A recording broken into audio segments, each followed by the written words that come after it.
Assalamualaikum warahmatullahi wabarakatuh. Waalaikumsalam warahmatullahi wabarakatuh. Selamat siang untuk semuanya. Yang kami hormati Bapak Ferry Alfiansyah M.Com sebagai dosen pengampu dari interaksi manusia dan komputer. Di sini kami dari kelompok 2 akan mengimplementasikan hasil dari proyek akhir kami. Izin memperkenalkan diri, nama saya Putri Eka Novita dengan 24110060.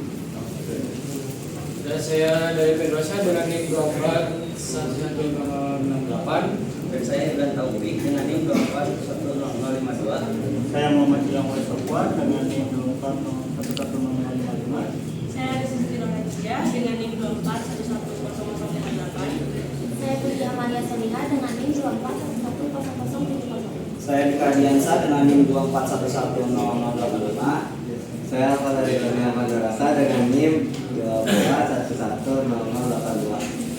Baik, untuk materi kali ini materinya dibagi menjadi beberapa bagian. Untuk materi pertama akan disampaikan oleh rekan saya yaitu Risa Siti Nurhaliza. Risa, dipersilakan.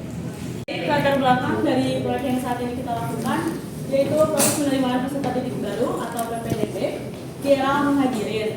Hingga saat ini masih dilakukan secara manual sehingga banyak menimbulkan permasalahan seperti keterbatasan waktu, resiko human error, dan rendahnya efisiensi kerja. Oleh karena itu diperlukan perancangan sistem digital berbasis yaitu EMK atau interaksi manusia dan komputer yang dapat mempermudah pendaftaran dengan meningkatkan layanan sekolah kepada masyarakat. Next. Setelah kita melakukan observasi dan wawancara, ditemukan 3 permasalahan. Yang pertama, bagaimana proses PPDB saat ini dilakukan di era Muhajirin. Yang kedua, apa saja permasalahan yang timbul dari sistem manual yang berjalan. Dan yang terakhir, bagaimana merancang sistem PPDB digital berbasis EMK yang sesuai dengan kebutuhan pengguna agar proses pendaftaran menjadi lebih efektif. Selanjutnya akan dijelaskan oleh rekan saya yaitu Amalia. Saya akan menjelaskan tujuan dan manfaatnya. Penelitian ini bertujuan untuk mengetahui alur dan kendala yang ada di sistem PPDB manual. Terus kita juga dapat menganalisis kebutuhan apa aja yang diperluin sama pihak sekolah kayak sistem digitalnya.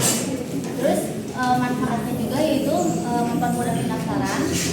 Sekolah dapat mengelola data secara efisiensi serta kita memberi gambaran tentang rancangan desain yang dibutuhkan oleh pihak sekolah. Next. Metode penelitian yang kita lakukan yaitu yang pertama melakukan wawancara langsung terhadap pihak sekolah.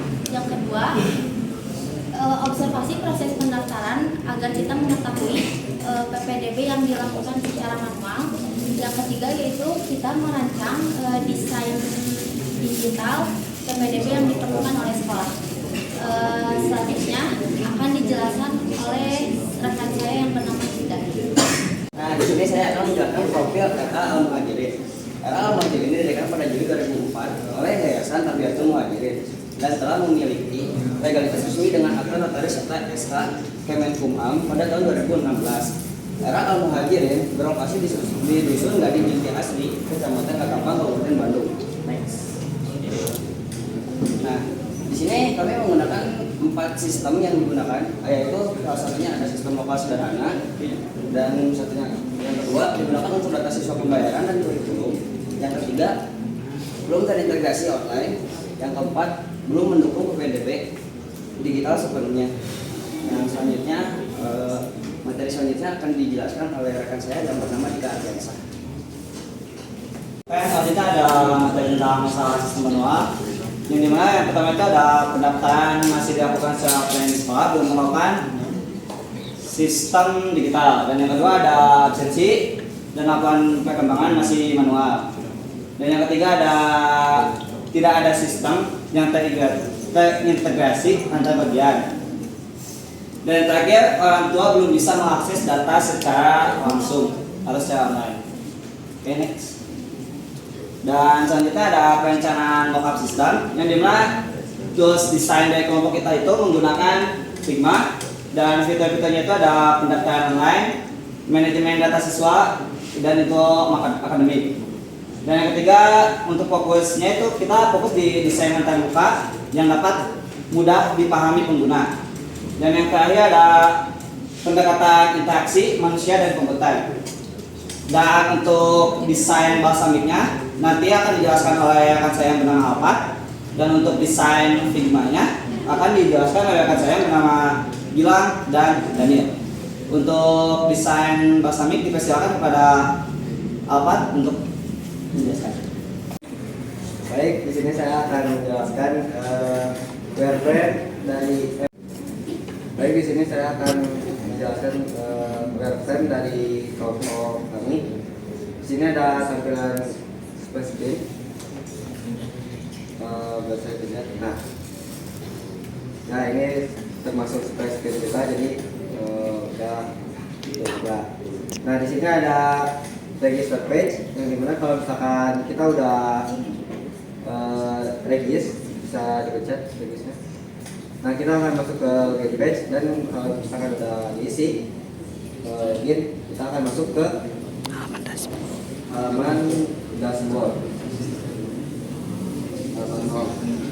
Nah, di halaman dashboard kita ada ini ada image dan ada kuota siswa, jadwal pendaftaran dan minimal usia. Nah, di sini ada button daftar sekarang. Nah, kita akan masuk ke halaman pendaftaran. Nah, di mana halaman pendaftaran ini terdapat formulir pendaftaran dan persyaratan pendaftaran jadwal pendaftaran. Nah, kalau misalkan kita udah daftar, kita tetap sekarang akan masuk ke data yang masuk, yaitu data wali murid.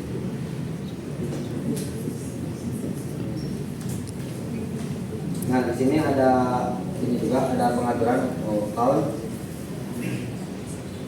Nah, ini masih ini ada pengaturan yang dimana di pengaturan ada user dan akun, notifikasi, akun dan keamanan, bahasa dan nama aplikasi. Nah, kita bisa boleh diputar dulu. Nah, beralih akun di sini kita bisa ganti ke akun lain ya, dan jadi di satu device bisa beberapa akun.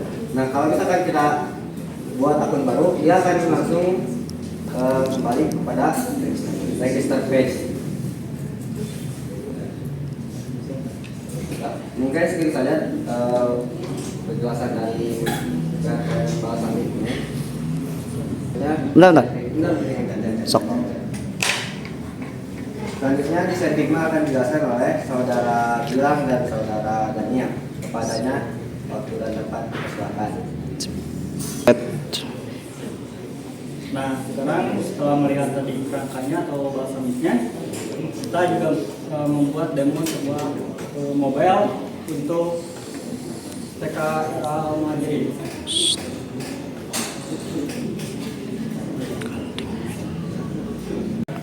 Yang tadi dijelaskan oleh Alpat, kami juga memiliki 4 fitur yang penting, yaitu register dan login, lalu dashboard, form pendaftaran, jadwal, dan akun.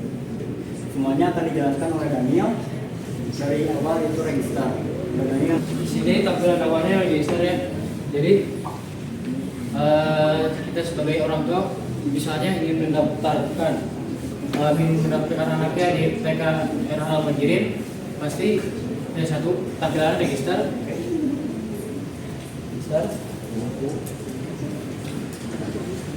Dan isinya ya masuk register. Nah, di sini akan ditampilkan login dulu untuk sebagai verifikasi. Bagaimana jika kita lupa passwordnya?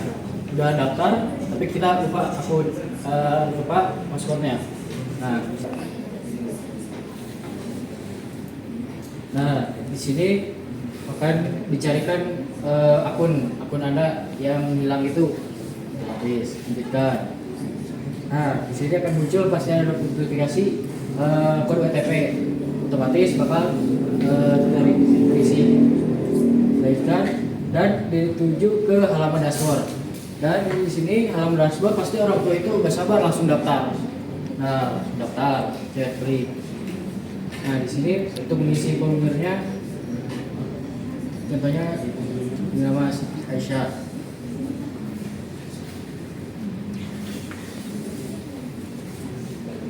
Daftar. Di sini akan di pendaftaran hasil akan dibuatkan dan akan diproses. Nah, di sini ke bawahnya statusnya dengan formulir diterima dan dokumen sudah lengkap, tapi itunya belum diverifikasi oleh kepala sekolahnya.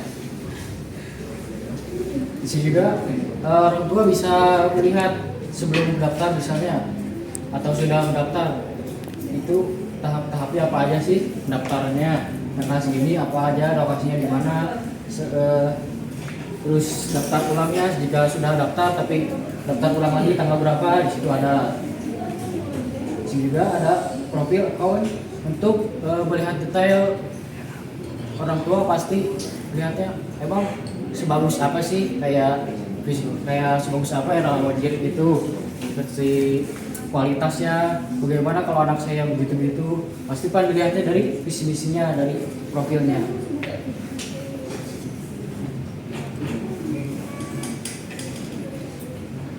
Oke, dan di sini orang tua juga misalnya orang jauh nggak tahu lokasinya di mana, kita bisa lihat lokasi itu lokasi sekolah itu di mana. Berarti kalau cek lokasi di sini pasti tampilnya ke Google dulu, Google Maps. Nah, di sini juga rating 4,9.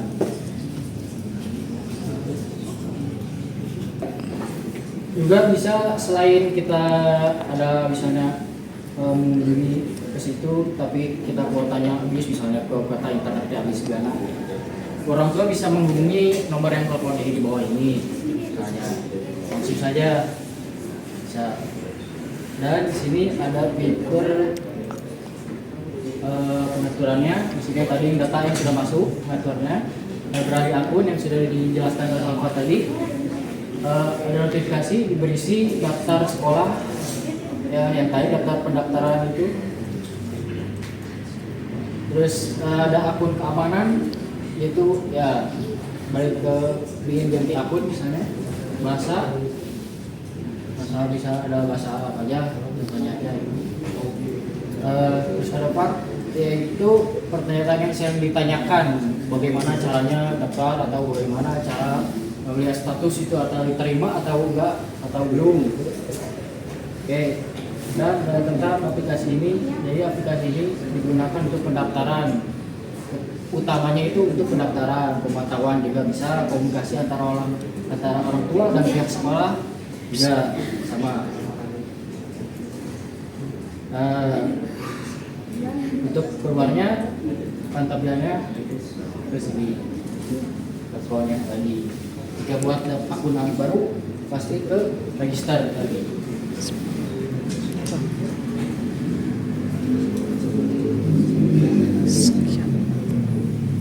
Nah, selanjutnya juga kami telah melakukan penelitian menggunakan SUS. Selanjutnya akan dijelaskan oleh Putri Kanopita. Mbak Putri, silakan. Baik, di sini saya akan menjelaskan tentang pengujian sistem usability scale atau bisa kita sebut dengan SUS. Di sini saya mengambil 5 orang yang memberi tanggapan atau bisa kita sebut dengan responden, yaitu ada 1 guru, 2 staf tata usaha, dan 2 orang tua. Untuk cara penghitungan SUS sendiri sudah diajarkan oleh Bapak Ferry sebelumnya, yaitu setiap responden mengisi skor untuk setiap kuesioner yang telah diberikan, lalu setiap jawaban dijumlahkan, setelah itu dikalikan dengan 2,5. Setelah itu semua skornya dibagi, rata-ratanya diambil. Nah, rata-rata yang kita dapatkan adalah 80 atau bisa masuk dengan kategori good excellent. Nah, karena pengujiannya baru diterapkan ke beberapa responden, maka ada beberapa saran, yaitu disarankan ada pelatihan dan panduan pengguna, dan juga harus ada uji coba lebih lanjut sebelum digunakan. Untuk materi selanjutnya saya serahkan kepada Analia. Jadi kesimpulan dari hasil penelitian di sini, kita dapat mempermudah pendaftaran, mengelola data, serta info akademik. Dan desain mock-up di sini kita desain sesuai dengan kebutuhan sekolah. Di sini ada sesi tanya jawab, yang dimana sesi tanya jawab saya serahkan kepada rekan saya Siti Nur. Silakan.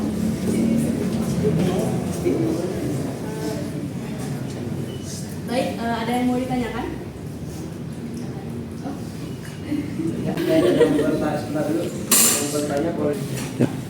Perkenalkan, nama saya Rima Rahma Putri dengan NIM 2411074. Pertanyaannya, apa pengertian dan tujuan utama dari manajemen sumber daya manusia dalam organisasi modern dari materi presentasi materi hari ini? Baik, akan saya jawab. Pertanyaan tadi yaitu manajemen adalah proses perencanaan, perorganisasian, pengenalan dan pengawasan pengadaan dan pemeliharaan tenaga kerja untuk mencapai suatu tujuan organisasi yang efektif dan efisien. Cukup. Ada lagi yang mau ditanyakan? Baik, saya Husni Latima dengan NIM 2411054 akan menanyakan apa fungsi utama dari manajemen SDM dari materi tersebut. Baik, terima kasih. Baik, pertanyaan tersebut akan saya jawab. Ada dua, yaitu pengadaan tenaga kerja dan pengembangan tenaga kerja. Sudah cukup. Cukup sekian materi yang bisa kami sampaikan. Mohon maaf bila ada kesalahan dalam penyampaian materi. Terima kasih. Assalamualaikum warahmatullahi wabarakatuh. Waalaikumsalam warahmatullahi wabarakatuh.